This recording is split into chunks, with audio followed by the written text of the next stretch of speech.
Good evening, you're watching the news from the Sultanate of Oman television. First, the headlines.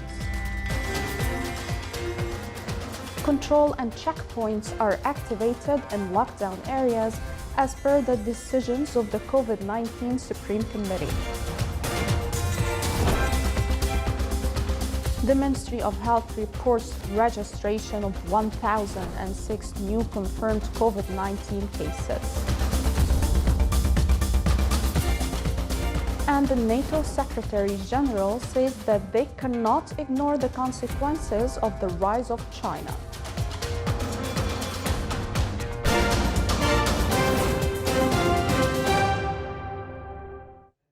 Those were the headlines. Now for the news in detail. Sultan's armed forces represented in the units of the Royal Army of Oman activated joint control and checkpoints at roads to the governorate of Dhofar, Msira Island, Al Jabal Al Akhdar and Jabal Shams from today afternoon, the 13th of June until the 3rd of July. This came in implementation of the Supreme Committee concerned with the spread of COVID-19 decisions related to lockdown roads in the areas covered by the decision. The Ministry of Health announced 1,006 new confirmed cases of COVID-19, which brings the total number registered in the Sultanate to 22,077, including 99 deaths. The Ministry of Health stressed that 7,530 cases have been recovered.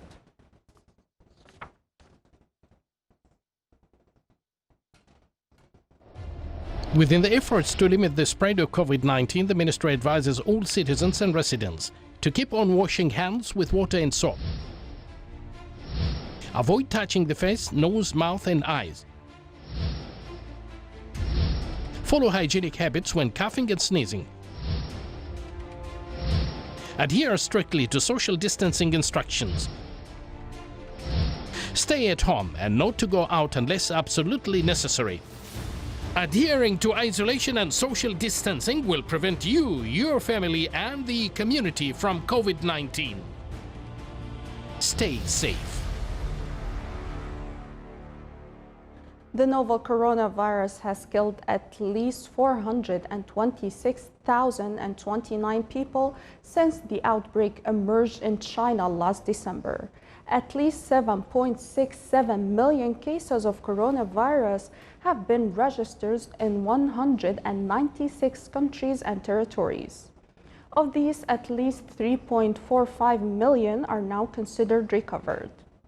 The United States is the worst hit country with 114,669 deaths from 2.05 million cases.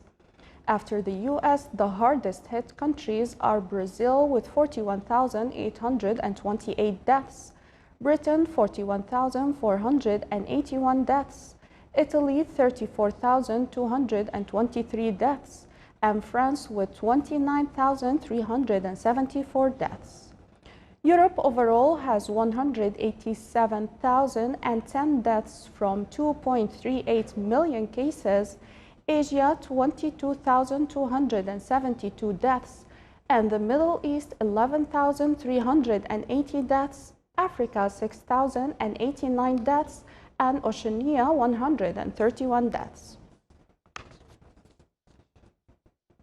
Thailand announced yesterday it's easing some restrictions that were imposed to fight the spread of the coronavirus, including allowing some schools to reopen and scrapping a curfew. The new measures, which take effect on Monday, were announced after more than 6 weeks in which the daily increase in cases was usually less than 10, and almost all new infections originated abroad. 4 new cases were announced yesterday, bringing the total to 3,129, including 58 deaths. Incoming international passenger flights will remain banned until the end of the month. Thailand's tourism industry has been devastated by the coronavirus crisis. The government is exploring the concept of travel bubbles with certain countries that would allow the limited return of foreign travelers.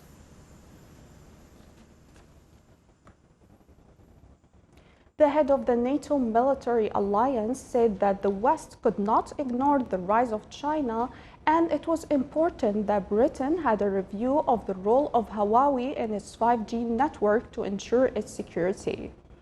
NATO Secretary General Jens Stoltenberg said China was coming closer to the West in various ways, in the Arctic, in the cyberspace, and in critical infrastructure, including telecommunications. When asked about Stoltenberg's comments, Chinese Foreign Ministry spokeswoman Hua Chunying said that China doesn't pose a threat to any country.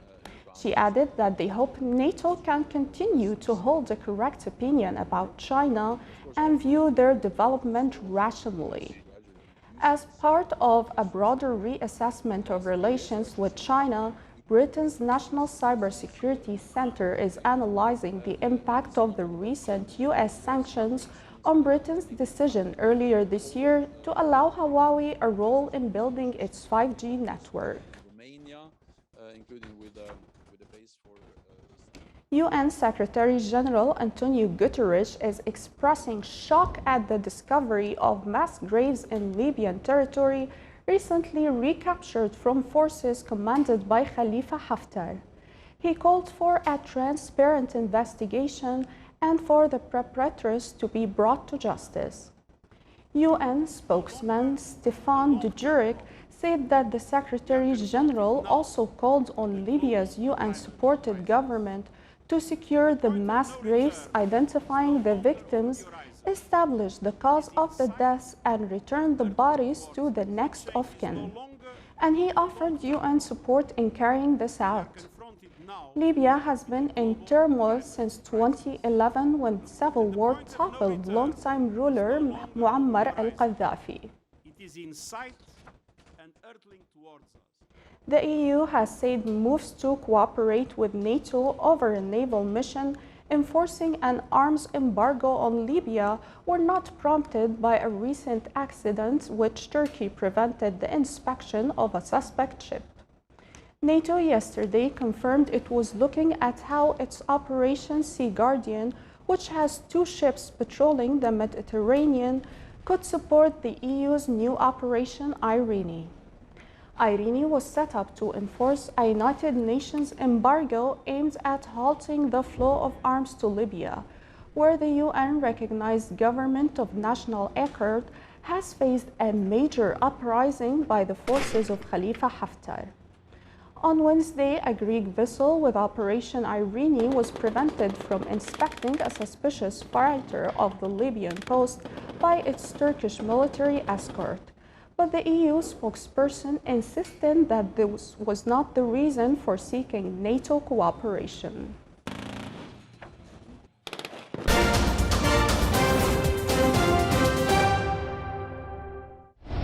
Non-compliance with the directives of the Supreme Committee dealing with coronavirus COVID-19 exposes you to risk and legal action. Stay safe.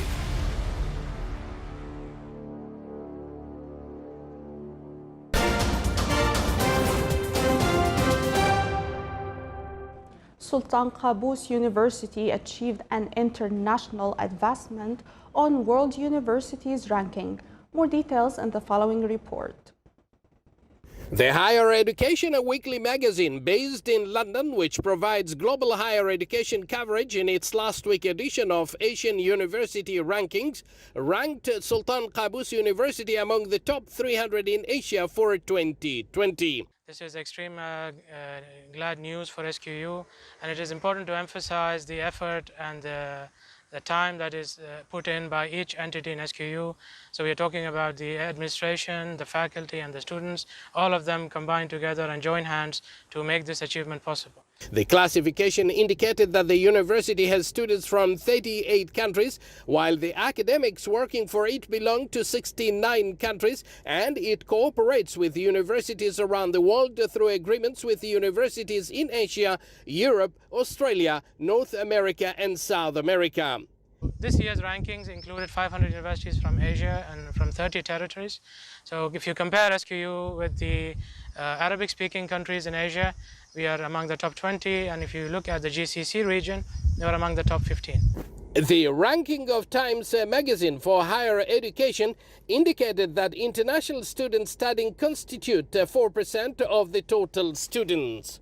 As you know, the Oman Vision 2040 has outlined a target for SQU to be among the top 300 universities in the world by 2030, and we are working together towards this vision to realize this vision. It's worth mentioning that the classification includes 5 weighted criteria: education 25%, scientific research 30%, research citation 30%, income from industry 7.5%, and the international dimension 7.5%, and is calculated through 13 indicators of performance with balanced ratios, professionally evaluates all academic and research aspects of universities. These indicators are represented in the academic reputation of education 10%, the ratio of faculty to students 4.5%, the proportion of faculty members from PhD holders to undergraduate holders 2.25%, the proportion of faculty members from PhD holders to faculty 6%, and income, the institutional 2.25%, the academic reputation for scientific research 15%, the return on research 7.5%, the percentage of research for each faculty member 7.5%, research citations 30%, the proportion of foreign students 2.5%, and the proportion of foreign faculty 2.5%. And the international cooperation 2.5%, income from industries and attracting finances 7.5%. Thus, the 2040 vision led by His Majesty Sultan Haytham bin Tariq is well realized in the country, and here at the university all are exerting their efforts to fulfill the vision of the long-term plan for the university that would position Sultan Qaboos University at the international academic arena and affirm its status as the leading higher education institution in the Sultanate. Abdullah bin Ahmed al-Rubai, Sultanate of Oman Television, Muscat. But Communication on International Research and Consultancy Establishment in Sydney, Australia, stressed that the Sultanate has strengthened its position as an important regional center in the field of telecommunication services in the Middle East, with its capability of reaching many marine cables, including Africa Marine Cable, which has been announced recently. These cables will be available during 2023 and 2024 and are being constructed by a consortium that includes Facebook and other telecommunication companies in the world. The establishment said that the Sultanate has built an infrastructure for mobile services in a way that ensures big coverage for the third and the fourth generation of networks, and there are experiments conducted and networks were updated in preparation to use the fifth generation of Internet network services. It also pointed out that the efforts exerted to improve the infrastructure of the fixed broadband in the Sultanate through building existing networks of fibers as part of Oman National Broadband Strategy. Narrow money display showed grew noticeably at the end of March 2020 by 10.3% on annual basis as to reach 5.6 billion Omani riyals. The report issued by the Central Bank of Oman showed that the near money, which consists of the total saving deposits and term deposits and certificate of deposits issued by the banks, in addition to warranty margin and all deposits in foreign currencies at the banking sector, recorded a growth by 10.1% at the end of March 2020. The total number of small and medium-sized enterprises registered in the Public Authority for Small and Medium-Sized Enterprises Development, RIADA, reached about 44,139 enterprises at the end of April, compared to 193,089 enterprises by the end of April last year.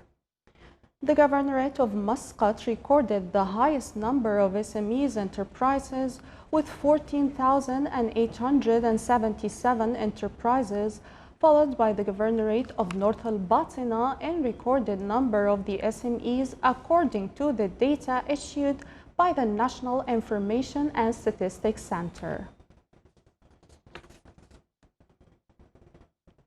The Ministry of Agriculture and Fisheries Wealth announced conducting the 14th version of the Omani honey market electronically starting from the 28th of June until the 4th of July, in cooperation with Riyada Digital Company. The electronic platform of the market, which is held twice a year, will showcase various kinds of honey products from mountainous and plain areas.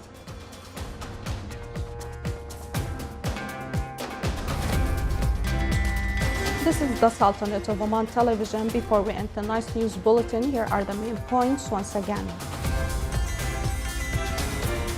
Control and checkpoints are activated in lockdown areas as per the decisions of the COVID-19 Supreme Committee.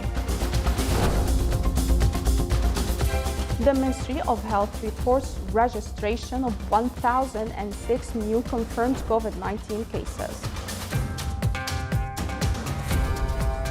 And the NATO Secretary General says that they cannot ignore the consequences of the rise of China.